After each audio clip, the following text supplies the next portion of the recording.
Oh, I'm the best filter. No, I am. Oh yeah, oh yeah. FZ-07, bullshit on series. Jake's gonna turn a wrench. This makes him a customizer. Today we're going to be installing the DNA filter and lid. To really show how it works though, I need to fast forward to Jake in the future. Hello, it's me, Jake from the future. So let's go over what exactly we got going on here. First things first, let's look at the stock system. This is what you got in there right now. This faces back towards your crotch, and we have this paper filter here with a screen over it. Paper filters do work well to filter the air, but they're disposable and they don't exactly flow very well. Lid that goes on it, we have this snorkel piece that goes in there. This would sort of, if you can imagine, sitting down about like this inside of it, so any air that goes through this hole here facing your crotch has to go down, sort of push out in between this area here, then go back up and fill the walls of the filter.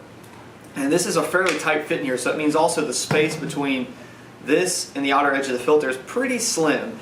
It's a pretty slim area that you imagine the air has to sort of travel down, squish out, then come back through, and then pull through the filter element into the air box. Now let's look at what you got from DNA, which replaces all of that stuff. Your filter, which comes pre-oiled, very nice.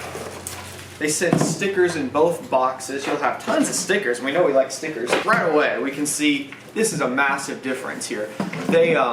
Their filter, first of all, has a much bigger opening right here in the front. If you have the MT-07, by the way, your lid is even more ridiculous than this. It has some weird flapper thing on it. I think it's to make it even more quiet. It's pretty much terrible. It doesn't take a rocket scientist to figure out that this is literally about twice as big an opening in the top. But let's compare it to the K&N, because the K&N may also be a valid option, right? Why not just take the K&N, right? Put this on it. What some people on the internet will tell you to do is to take the K&N and they'll say then rip this snorkel out of here. There we go. Okay. A lot of people tell you to rip the snorkel out and get a K&N filter and put it on there, but it doesn't have the line in there that lines up as good. That's kind of shit, man. Both of these filters have got this groove in it that even your stock airbox store would line up into.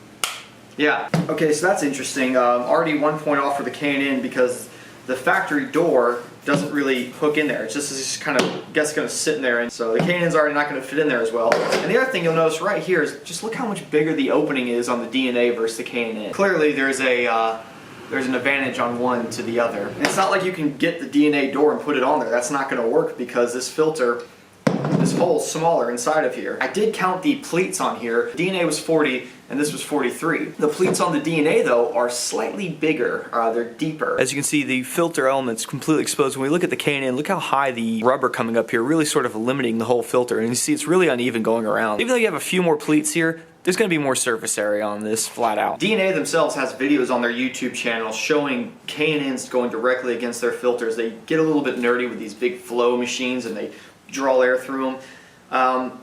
The bottom line, it's not that K&N makes a bad product, but DNA made a hell of a lot of a better product for this bike. I think if you're going to go to the point of actually pulling these fairings off and getting in there and spending some money, spend a few more dollars, get the Stage 2 DNA kit.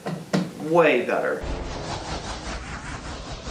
Very informative, Jake from the future. And if you want to win a DNA air filter for your bike, stay tuned to the end of the video and I'll explain how you can do that. To start, we will take a 5mm Allen and remove the seat. Just kind of wrench it back here.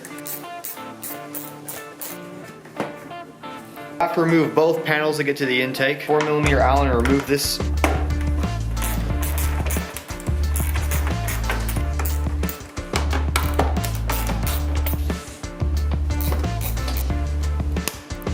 This is how it'll look in the bike. You press it and it pulls out. When you want to put this back in, you start it like this, push it back into the bike, and then press it and it'll lock back into place. There's three kind of pop rubber pieces now that are connecting this across here.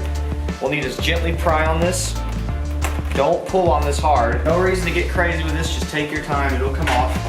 There it goes. Always about pushing down right there seems to help. Now repeat for this side.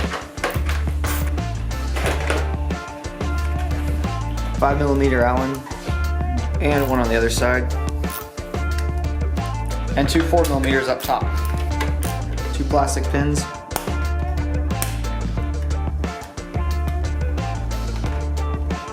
Remove these two 4mm Allens And the same on the other side.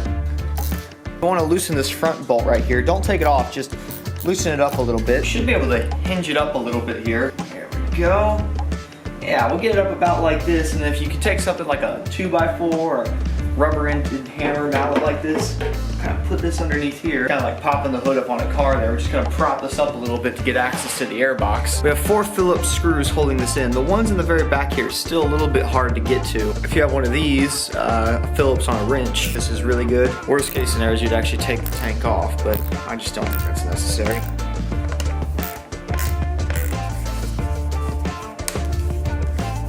Should just be able to lift this door off. There we go. And the stock filter has a small Phillips in this hole right here. There we go.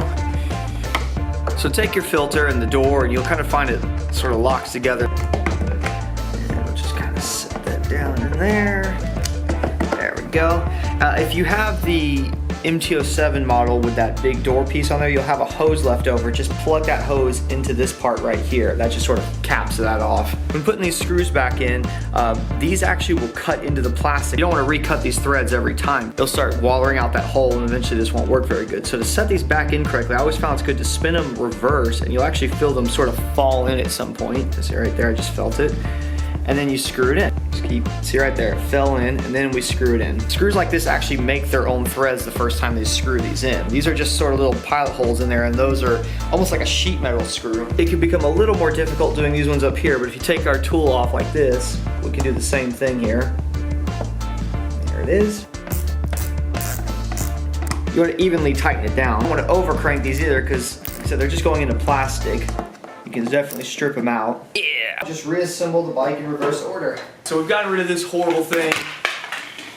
We've got that badass DNA kit in here. It's definitely going to flow air a lot faster. We've gone in and we've reflashed the ECU.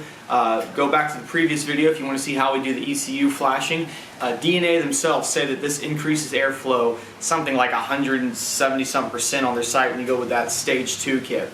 They say you need to retune for it, just like you do with any high flow aftermarket application. A lot of times people will say, no, you'll be alright. You'll see like a high flow filter come, like, you don't need to reflash, don't worry, it's fine. I don't believe them when they say that. I actually like the DNAs, honestly. They're like, yes, you need to retune your bike. Next video we'll do with some exhaust, but in the meantime right now, if you want to get a DNA filter for your bike, I told you there's going to be a way to do that. They were cool enough not only to hook me up, but they want to hook up 3 of you guys. So to enter to win, all you got to do, first of all, go on their website, make sure they make a filter for your bike. It'd be silly to enter if they don't. They do have a large range, so I think you'll be okay. Just make sure first. But to enter the win, you're gonna need to follow their Facebook and subscribe to their YouTube channel. I'll have links below. We're also gonna give away a couple Garden Snake keychains with those filters, and we'll come back in 1 week and I'll let you know who won those. Next video, I know you guys are going nuts, the exhaust, but look, we've done all the good stuff. Got the tuning, got the intake, now we can have the icing on the top, the exhaust. This thing's gonna be so badass. See you next video.